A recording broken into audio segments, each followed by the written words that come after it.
On va retrouver, sans aucun rapport bien sûr, à Cannes, notre amie Charlotte Bouteloup, qui se régale depuis qu'on l'a envoyée là-bas. C'est vrai qu'aujourd'hui, en plus, vous allez nous parler d'un film que vous avez aimé, parce que vous l'avez vu avant tout le monde. Je dis tout le monde parce qu'il sera diffusé, il sort dans les salles aujourd'hui, et il sera diffusé au Festivalier ce soir. Il s'agit de Sibylle. Vous adorez? Oui, bonjour Laurent, j'ai eu un vrai coup de cœur pour ce film qui est le tout dernier film de la compétition et qui sera projeté aujourd'hui à 19h30 au Théâtre Lumière de Cannes. Et c'est un film dont on va beaucoup parler. Sibylle, un film de Justine Triet. Patrice, vous le disiez brièvement tout à l'heure, elle a 40 ans et on avait beaucoup parlé d'elle en 2016 puisqu'elle était déjà ici à Cannes à la Semaine de la Critique et que le film a reçu 4 nominations au César, dont une nomination de la meilleure actrice pour Virginie Efira. Dans Victoria, Virginie Efira campait une avocate tourmentée. Ici, elle est donc Sibylle, une psy alcoolique repentie qui décide de changer de vie pour devenir romancière. Elle va toutefois accepter de s'occuper d'une dernière patiente, une actrice tourmentée jouée par la jeune actrice Adèle Exarchopoulos, et entre ces deux-là, d'étranges relations vont se nouer. C'est un film qui explore le féminin, les méandres de l'âme féminine, mais c'est aussi, Laurent, une immersion, et en cela c'est très drôle, dans le milieu du cinéma, parce que Sibylle ira jusqu'à accompagner sa patiente sur un tournage de cinéma à Stromboli. Mais c'est quoi le genre? J'ai pas bien compris. C'est plutôt drame, plutôt comédie? Le genre, Laurent, c'est qu'il n'y a pas vraiment de genre et c'est pour ça que c'est un peu un ovni. Il y a du thriller, il y a de la comédie, il y a du drame, de la réflexion, de la légèreté et beaucoup, c'est très sulfureux, mais les scènes de sexe sont justifiées. Nous avons rencontré Justine Triet et Virginie Efira. Bonjour Virginie, bonjour Justine. Bonjour. C'est pas la peine de croiser les mains, on a vu, hein. Félicitations. Merci. Bonjour, je m'appelle Sibylle. J'ai quitté la plupart de mes patients, là. Je me sens dans une très, très bonne énergie. J'ai surtout envie d'écrire. En fait, je suis obsédée par ça. En 2016, vous montiez toutes les deux déjà les marches pour Victoria. Et là, on sera 3. C'est merveilleux.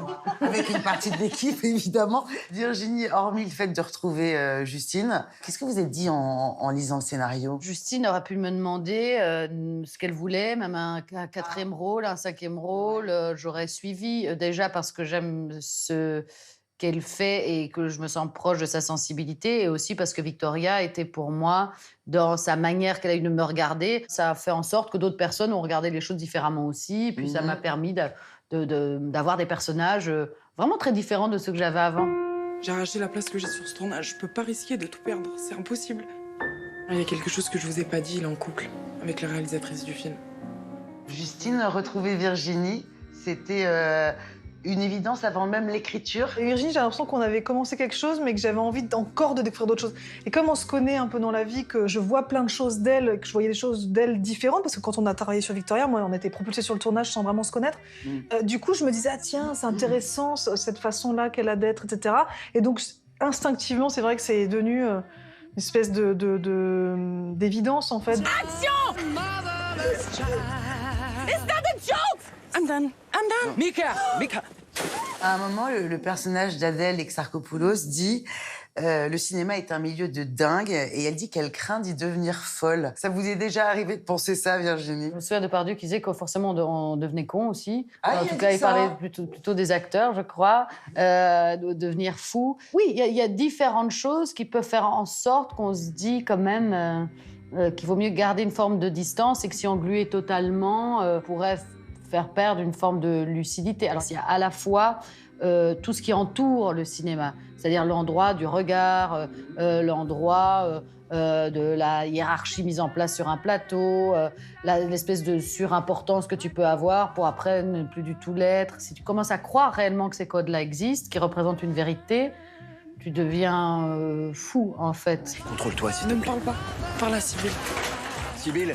Et après, il y a l'autre chose qui est celle du travail, du jeu. Là, les étapes par lesquelles il fallait passer pour le personnage font que tu n'as plus de carapace, tu es vraiment un peu à vif. Et du coup, je voyais bien que j'étais à moitié tarée. C'est-à-dire que je pouvais rentrer le soir en étant dans un état extatique, comme si Justine était Raël et que moi-même j'étais une disciple. Et là, j'étais, oh là là, on vit des choses que tu... Incroyable! Il faut que tu apprennes à manipuler ta mère. En plus, ça te servira pour plus tard. Merci Virginie, merci Justine et bonne chance pour tout à l'heure. Merci. Merci. Charlotte, toujours en direct, dites-nous tout. Il y a un autre film qui rentre en compétition aujourd'hui, hein? Absolument, à 16h30 aujourd'hui, c'est le film du Palestinien Elias Suleiman, dans lequel il va être question beaucoup de l'identité. Aujourd'hui, vous allez voir Laurent, ça va vraiment être la journée de Virginie Efira, qui à mon avis a de grandes chances de se retrouver au palmarès, parce que l'actrice y est vraiment étonnante. Et puis on verra bien, il y aura sûrement du Tarantino, du Ken Loach et Les Misérables, ça c'est mon petit pronostic à moi. D'accord, on vérifiera, puis vous serez là en face lundi, bien sûr, à Paris. Merci beaucoup à vous, Charlotte. Merci à toute l'équipe de